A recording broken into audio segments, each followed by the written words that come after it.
Dengue, malaria, chikungunya के लिए हमारे कर्मचारी घर घर जाके दरवाज़ा खड़का के, कूलर हो, पानी कहीं भरा हुआ हो, टायर पड़े हुए हों, तो जहाँ भी देखते हैं वो उनको अवेयर भी कर रहे हैं। दिल्ली में सबसे बड़ा रोल जो है ना वो पीडब्ल्यूडी डिपार्टमेंट का है। चारों तरफ पानी भरा हुआ था।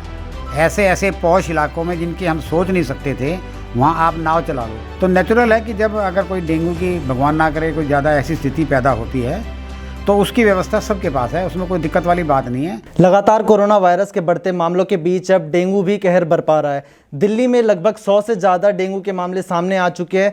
इस पर दिल्ली क्या कुछ तैयारी कर रही है, इसके लिए हमारे साथ मौजूद हैं एनडीएमसी स्टैंडिंग कमेटी के चेयरमैन जोगीराम जी।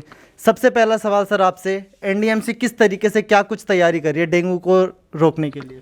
देखिए, वैसे तो हर समय डेंगू, मलेरिया, चिकनगुनिया के लिए हमारे कर्मचारी जो डीबीसी है, एफडब्ल्यू हैं, एएमआई हैं और हमारे डीएचओ, इस लेवल तक के लोग फील्ड में जाके ये काम पहले से ही कर रहे हैं।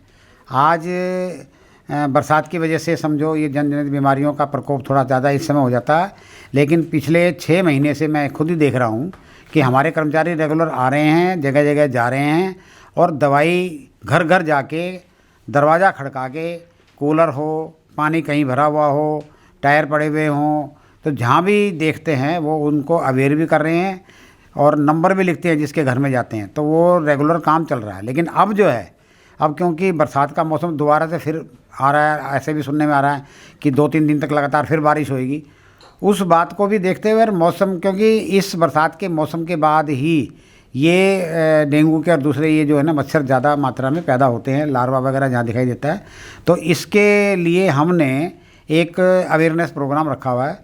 नॉर्थ दिल्ली म्यूनिसिपल कॉरपोरेशन के हर वार्ड में कल से हमने ये कार्यक्रम शुरू किया है।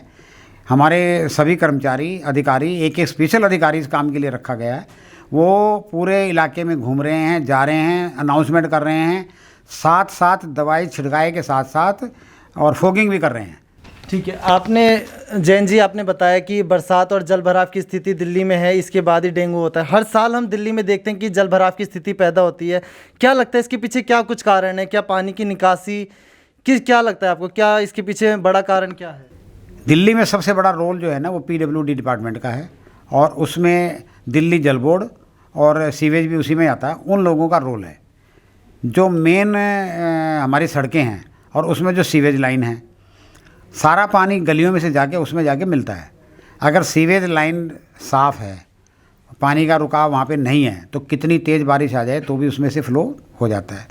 लेकिन इस बार जो रिसेंटली 2-3 बार जो बड़ी भयंकर बारिश हुई है, उसको देखने से ये पता चला है कि ये सारी व्यवस्थाएं बिल्कुल चरमराई हुई थी। चारों तरफ पानी भरा हुआ था। ऐसे ऐसे पॉश इलाकों में जिनकी हम सोच नहीं सकते थे, वहाँ आप नाव चला लो, ये स्थिति बनी हुई थी। मिंटो ब्रिज के बारे में जो पिछली बार घटना घटी थी, उसकी प्रिकॉशन में पूरी तैयारी कह रहे थे कि पीडब्ल्यूडी वाले, इस बार हमने पूरी तैयारी कर रखी है और तैयारी आप लोगों ने देख ली। कनॉट प्लेस देख लिया, चाणक्यपुरी देख लिया, जो भी पॉश इलाके थे सब में इतना पानी भरा हुआ था कि पूछो मत, सब परेशान थे। और ज़्यादातर उसका मुख्य कारण पीडब्ल्यूडी के नाले, पीडब्ल्यूडी के सीवेज लाइन, दिल्ली जल बोर्ड की सीवेज लाइन, ये सब चीज़ें थी जिसकी वजह से पानी भरा रहा और दिल्ली की जनता को भुगतना पड़ा। दिल्ली सरकार लगातार आरोप लगा रही है कि एमसीडी डेंगू के मामलों को छुपा रही है और सही आंकड़ा नहीं बता रही। देखिए, हमें उसमें छिपाने में क्या मिलेगा, आप मुझे बताइए।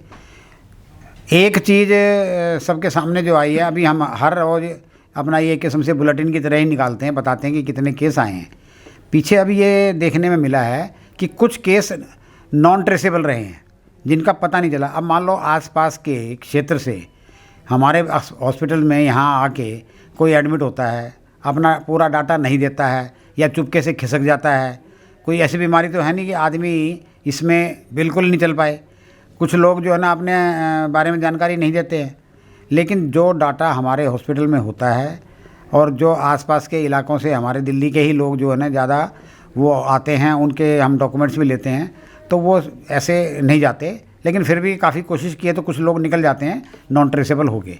अच्छा, आखिरी सवाल जोगीराम जी, एमसीडी के हॉस्पिटल हैं, डेंगू के मामले लगातार बढ़ते जा रहे हैं, तो एमसीडी के जो हॉस्पिटल है अलग से बेड्स की क्या कुछ तैयारी की गई है? नहीं, डेंगू के लिए अलग से बेड की कोई तैयारी नहीं की गई। मैं आपको जानकारी दूं, क्योंकि ऑलरेडी पहले ही कोविड के लिए हमारे सभी हॉस्पिटल्स में उसकी तैयारी ऑलरेडी है, और मरीज इस समय कोविड के है नहीं, नाम मात्र को किसी किसी में थोड़े बहुत ही हैं।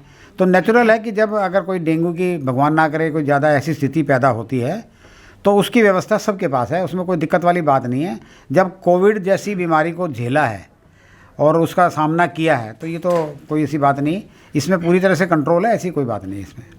तो ये हमारे साथ मौजूद थे जोगीराम जी, जो एनडीएमसी के स्टैंडिंग कमेटी के चेयरमैन थे, जिन्होंने बताया एनडीएमसी किस तरीके से क्या कुछ तैयारी करी है जिससे डेंगू पर रोकथाम की जा सके। सनराइज न्यूज़ के लिए कैमरा पर्सन आकार के साथ मैं विशाल, धन्यवाद।